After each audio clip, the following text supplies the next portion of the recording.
Excuse me, Professor Thompson.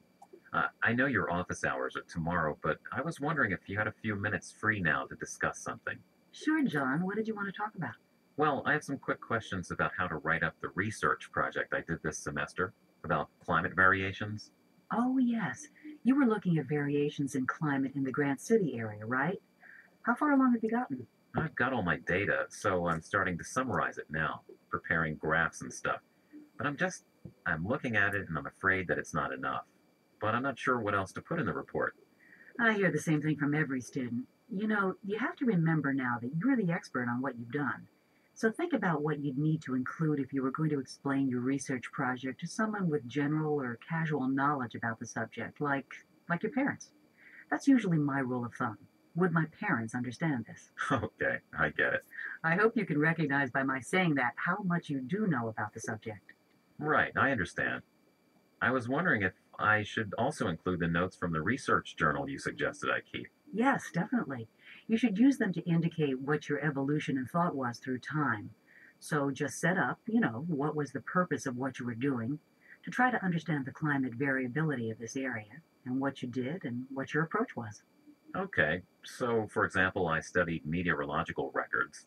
I looked at climate charts. I used different methods for analyzing the data, like certain statistical tests, and then I discussed the results. Is that what you mean? Yes, that's right. You should include all of that. The statistical tests are especially important. And also, be sure you include a good reference section where all your published and unpublished data came from, because you have a lot of unpublished climate data. Hmm, something just came into my mind and went out the other side. That happens to me a lot, so I've come up with a pretty good memory management tool. I carry a little pad with me all the time and jot down questions or ideas that I don't want to forget. For example, I went to the doctor with my daughter and her baby son last week, and we knew we wouldn't remember everything we wanted to ask the doctor, so we actually made a list of 5 things we wanted answers to. A notepad is a good idea.